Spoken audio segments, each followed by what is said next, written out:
पालिका चुनाव को लेकर के हर प्रत्याशी अपनी जीत का दावा कर रहे हैं।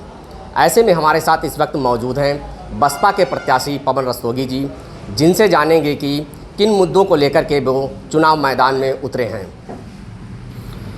आप इस बार चुनाव मैदान में उतरे हैं, क्या मुद्दे आपके मेन रहेंगे जो आप चुनाव मैदान में उतरे? चुनाव के मुख्य मुद्दे हैं, क्षेत्र में अव्यवस्था है, पूरी तरह सड़क नालियाँ टूटी हुई हैं। अव्यवस्थाओं का यह प्रारूप है कि सफाई कर्मचारी सफाई से भी दूर हैं, पूरी तरह नाले भरे हुए हैं। कई मुख्य नाले हैं जो मुख्य मार्ग हैं, बेजा रोड का नाला बना नहीं आज तक। ये सारी व्यवस्थाएं हैं। सबसे ज़्यादा व्यवस्थाएं बिगाड़ने का काम यहाँ के प्रशासन का रहा है और लगातार यहाँ का शासक इसी तरीके से कार्य करता रहा। मेरा मानना है कि इन सभी व्यताओं से दूर होकर जनता एक नया विकल्प चुनेगी और मेरे रूप में अगर नया विकल्प पहुंचता है तो नए विकास को लोग देखना पसंद करेंगे। अभी तक यहाँ पर आसिफ खां और बब्बू का नगर पालिका पर कब्जा रहा है। जितने साल उन्हें नगर पालिका में रहा है उनका, क्या इन 25 सालों में क्या नगर में विकास नहीं हुआ है? क्या कब्जा कहना गलत होगा, कब्जा की जगह आप आतंक हैं। मेरा मानना है आतंक रहा। और दूसरी बात विकास की जिसकी आप बात कर रहे हैं, एक सड़क को अगर 2 बार कि अल्लाहपुर से चौक और राम भजन की दुकान से शिव शंकर पान वाले की दुकान तक 2 बार पास कराया जाए तो इसे विकास नहीं कहते। विकास तो क्षेत्र में आप जब निकलेंगे तो गड्ढे की हालत ज़्यादा ख़राब है। ऐसी सड़कों की हालत है तो गड्ढों में सड़क है या सड़कों में गड्ढे, या आप भी कहें बता नहीं पाएंगे। मुख्य समस्या क्या है नगर की? अगर मुख्य समस्या देखी जाए, क्योंकि आप यहीं के निवासी हैं स्थानीय, तो मुख्य नगर की समस्या क्या है? नगर की मुख्य समस्या, सबसे पहली समस्या तो सफाई व्यवस्था है। सफाई व्यवस्था का बाद अगर कोई समस्या आती है तो रोज़गार की आती है। तीसरी समस्या आती है यहाँ जो स्कूल हैं उनमें पाठ्यक्रम, वहाँ बैठने की व्यवस्था, ऐसी अव्यवस्थाओं में लोग यापन कर रहे हैं। स्कूल ज़्यादातर टूटे हुए हैं। तीसरा, आप कहेंगे कि मैं आपको संतुष्ट करना चाहता हूँ, लेकिन मेरा मानना है आज की डेट में 100 से अधिक पत्रकार शाहबाद क्षेत्र में हैं। यहाँ प्रेस क्लब की भी स्थापना होना चाहिए। यहाँ अव्यवस्था है, गाय गौवंश आवारा घूम रही है, ये भी व्यवस्था होनी चाहिए। उनके लिए बढ़िया गौशाला की व्यवस्था होनी चाहिए। तीसरी व्यवस्था आपकी यहाँ पर सबसे बड़ी जो अव्यवस्था फैला रहा है, यहाँ आवारा बंदर है। आवारा बंदरों के विषय में कोई चर्चा नहीं करता, लेकिन लगातार हमें लगता है तीसरे चौथे पाँचवें दिन कोई ना कोई घटना होती रहती है। कभी बंदरों के साथ होती है, कभी आम जनमानस के साथ होती है। तो इन सभी घटनाओं से अगर हमें निजात पानी है तो इनकी विधिवत समस्या का समाधान हमको करना होगा और इसीलिए मैं नगर पालिका पहुँचना चाहता हूँ। इन सभी समस्या पर मैं आपको निजात दिला सकूँ और इन सभी का मेरे पास खाका तैयार है। हर बार चुनाव होता है, ठीक, तो हिंदुत्व को लेकर के चुनाव होता है, तो इस बार क्या रहेगा आपका? और इससे पहले एक सवाल और आपसे करेंगे कि इससे पहले भी आप विश्व हिंदू परिषद में थे, आप भाजपा के भी कार्यकर्ता थे। ऐसा क्या कारण हुआ कि आपने भाजपा को छोड़कर बसपा को ज्वाइन किया? ऐसा क्या कारण रहा? क्या आपको भाजपा में सम्मान नहीं मिला क्या? देखिए, मेरा मानना है कि जहाँ सम्मान तो अपना विषय है, सम्मान तो अपना विषय है, लेकिन हर व्यक्ति को सम्मान नहीं दे सकता। अभी कुछ ही दिन पहले की बात है, राठौर समाज की एक ज़मीन का कब्जा हुआ शाहबाद में। वर्तमान में जो ब्लॉक प्रमुख हैं उनके साथ के लोगों ने उसे कब्जा कराया। उनका उत्पीड़न हुआ, मार तोड़ हुई, हाथ तोड़े गए, दोनों हाथ उस महिला के टूटे। 307 का मुकदमा लिखा गया। उसके परिवार को फरारी झेलनी पड़े, बाहर वो अपना रात दिन काटने को मजबूर हुए। ऐसी घटनाएं शाहबाद में होती रहीं और उसके खिलाफ भी मैंने आंदोलन किया।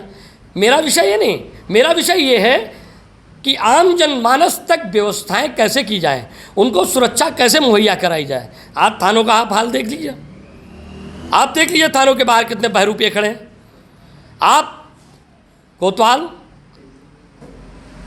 एसआई अगर किसी से मिलना चाहते हो तो उसके पहले दलालों से मिलना होगा, वो आपसे तय करेंगे। लेकिन अब आप बसपाई हो गए हैं, पहले आप भाजपाई थे। पहले आपने क्यों नहीं विरोध किया? सत्ता में रह करके आपने क्यों नहीं विरोध किया इसका? मेरा मानना है कि सत्ता में रहते हुए जब तक मैं सत्ता में रहा तब तक ये दलाल और चाटकारों का मेला नहीं लगता था। 8 महीने पहले तक की ये स्थितियां नहीं थीं।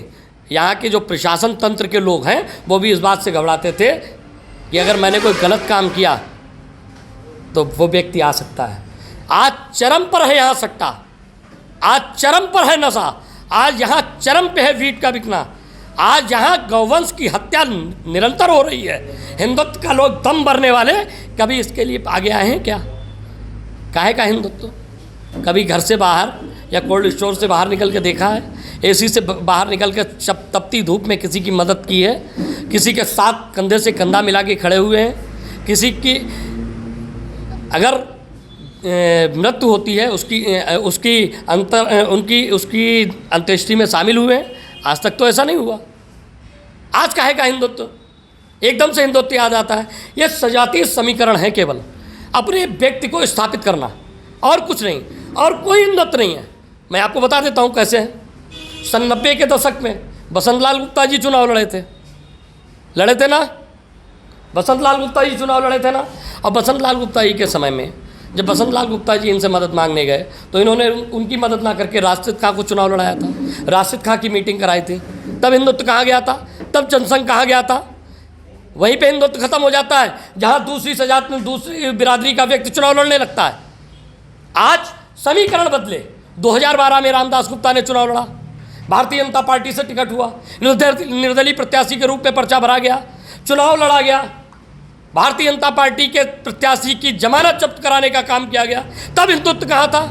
हिंदुत्व किसे कहते हैं? केवल एक बिरादरी ने एक व्यक्ति ने ठेका ले रखा है। हिंदुत्व से नहीं कहते।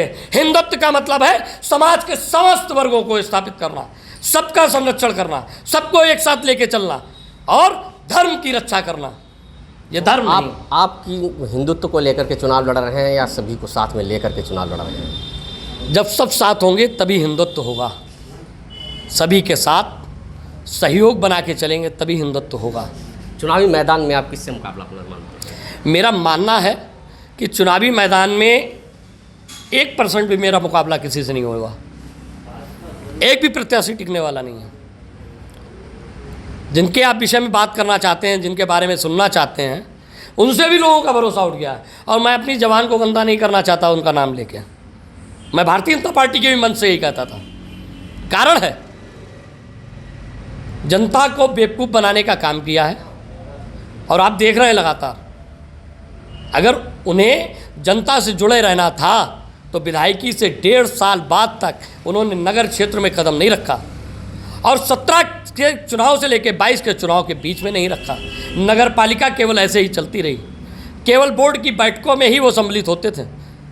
ये डर है, भय है, और उनके लोगों को भी इनका साथ छोड़ देना चाहिए। अगर हम अपने लोगों को संरक्षण नहीं दे सकते, अगर उन्हें उनका नेतृत्व नहीं कर सकते, तो हमें उनका नेतृत्व करने की ताकत ना हो तो हमें उनका साथ नहीं लेना चाहिए। क्यों वर्गला रहे हैं? उनके ऊपर मुकदमे लिखे जाते हैं, आके खड़े होते हैं क्या? उनका संरक्षण करते हैं क्या? ना जाने कितने लोग जेल भेजे गए। नेतृत्व किस चीज़ का कर रहे हैं? तो ये थे हमारे साथ बसपा प्रत्याशी पवन रस्तोगी जी, जिन्होंने बताया कि कई मुद्दों को लेकर के वो चुनाव मैदान में उतरे हैं। Sanjeev Rathore, capture times, Hardoi.